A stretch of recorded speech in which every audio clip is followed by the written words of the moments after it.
નમસ્કાર ખેડૂત મિત્રો, સ્વાગત છે તમારું ખેતીવાડી યુટ્યુબ ચેનલની અંદર। ખેડૂત મિત્રો, આજના વિડીયોની અંદર આપણે વાત કરવાના છીએ કે આંબાની અંદર જે મધ્યાની ઓળખ અને એની સાથે સાથે તેનું નિયંત્રણ કઈ રીતે કરવું, શું કરવું જેનાથી સારામાં સારું તમને એની અંદર નિયંત્રણ મળે। એટલા માટે આપણે સ્ટેપ બાય સ્ટેપ કઈ દવાનો છંટકાવ કરવો એની સંપૂર્ણ અને વિગતે માહિતી મેળવીશું। અને જો આપ આ ચેનલમાં નવા હોય અને આવી જ ખેતીને લગતી અવનવી માહિતી મેળવવા માંગતો હોય તો જરૂરથી આપણી ચેનલને સબસ્ક્રાઇબ કરજો અને તમારા મિત્રોને કે જેને આંબાનું વાવેતર કર્યું હોય અને જેને મધ્યાનો જે પ્રોબ્લેમ હોય એને અવશ્યથી શેર કરજો, જેથી તેને પણ આ કામનો વિડીયો બની શકે। તો શરૂ કરીએ આજનો વિડીયો। તો ખેડૂત મિત્રો, આપણે જે ઓળખની વાત કરીએ સૌપ્રથમ મધ્યાની, તો જે આ જીવાત હોય છે આંબામાં સૌથી વધુ જે નુકસાન કરતી જીવાત છે અને તેના બચ્ચા અને પુખ્ત જે કીટક હોય છે, એટલે એના બચ્ચા અને જે પુખ્ત એટલે કે જે મોટી વયના એટલે જે મોટા જે કીટકો હોય છે એ ફાચર આકારના અને રાખોડી રંગના હોય છે, જે આ ફોટોમાં જોઈ શકો છો એ પ્રમાણે હોય છે, જે ખૂબ જ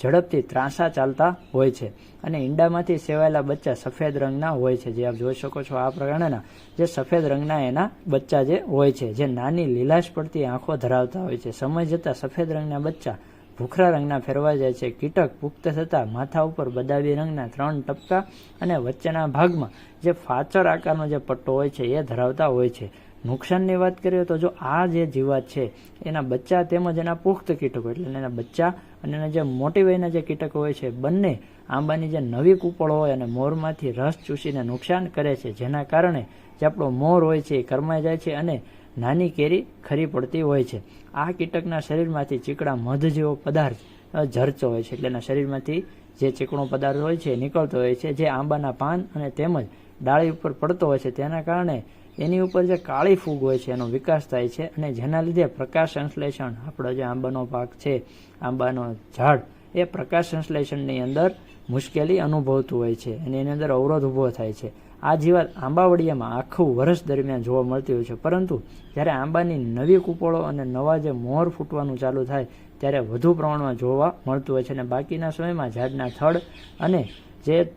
આપણે ડાળીઓ હોય છે એની તિરાડમાં ભરાઈને રહેતા હોય છે। હવે વાત કરીએ તો એના નિયંત્રણ માટે શું કરવું, તો ખેડૂત મિત્રો આ જે મધ્યો છે એના નિયંત્રણ માટે આપણે સૌપ્રથમ નિયંત્રણની અંદર પગલાં જે નીચે મુજબની આપણે જે વાત કરીશું એ રીતે તમારે લેવાના રહે છે। જો મોટા ઝાડની જે બિન ફળાવ ડાળીઓ હોય તો એની છટણી એટલે એની કાપણી કરી નાખવી જોઈએ અને આંબાના બગીચામાં વધારાના પાણીના નિતારની વ્યવસ્થા કરવી, એટલે જે જગ્યાએ અમુક જે પછાટ હોય કે જે અંતનો ભાગ હોય ત્યાં પાણી ભરાઈ રહેતું હોય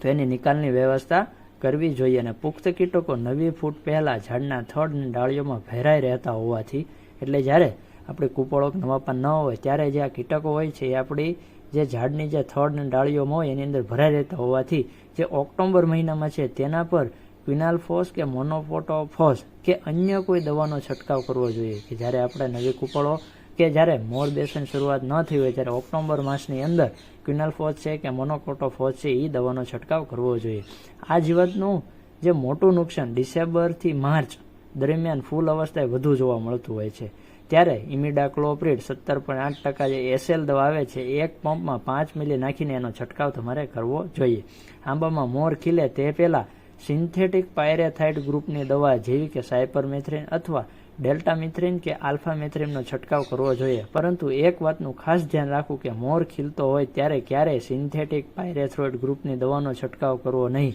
કારણ કે મોર ખીલેલો હોય ત્યારે તે પુષ્કળ પ્રમાણમાં બગીચામાં મધમાખીની હાજરી હોય છે અને જે મધમાખી હોય છે પરાગનયન માટે ઉપયોગી થતી હોય છે, એટલા માટે એ સમયે તેનો છંટકાવ કરવો નહીં। ખેડૂત મિત્રો, આંબામાં મોર ખીલી ગયા બાદ મધ્યો આવે તો પ્રોફેનોફોસ 40% અને સાયપરમેથ્રિન 4% દવા જે આવે છે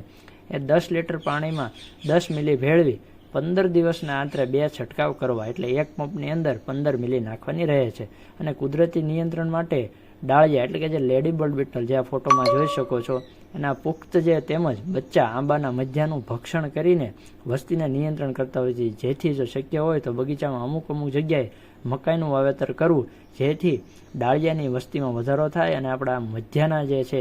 બચ્ચાને એને ખાવાનું કામ કરે છે। એ ઉપરાંત જે ક્રાઇસોપરલા તેમજ વિવિધ પ્રકારના કરોળિયા મધ્યાના બચ્ચાને ખાઈને એનો નાશ કરતા હોય છે। જૈવિક નિયંત્રણ માટે વાત કરીએ તો તમે બ્યુવેરિયા બાસિયાના છે અથવા વર્ટિસિલિયમ લેકાની જેવી દવાઓ એક હેક્ટરે 2 કિલોગ્રામ મુજબ છંટકાવ કરવાથી મધ્યાનું અસરકારક નિયંત્રણ મેળવી શકાય છે। આ જૈવિક ફૂગ આધારિત દવા વાપરતી સમયે તેમની સાથે કોઈ પણ ફૂગનાશક આપણે ભેળવવાનું નથી. તો ખેડૂત મિત્રો, આ હતી સંપૂર્ણ વાત કે આંબામાં જે મધ્યાનું નુકસાન છે એની આપણે ઓળખ કઈ રીતે કરવું અને કયા સમયે એના નિયંત્રણ માટે કઈ દવાઓનો છંટકાવ કરવો, કે જે છે સિન્થેટિક પાયરેથ્રોઇડ ગ્રુપની દવા છાંટવાની આપણે જે વાત કરી કે આપણે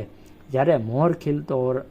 ખીલવાનું જ્યારે ચાલુ હોય, મોર બેસતો હોય તે સમયે તેનો છંટકાવ કરવો નહીં, કારણ કે તે સમયે પરાગનયન માટે મધમાખીઓ પુષ્કળ હોય છે. આ દવા છાંટવાથી મધમાખીઓનો નાશ થતો હોય છે, એટલા માટે પરાગનયનની પ્રક્રિયામાં અવરોધ ઊભો થાય છે. એટલા માટે ખેડૂત મિત્રો, એ સમયે જે આવી જે દવાઓ છે, સાયપરમેથ્રિન છે,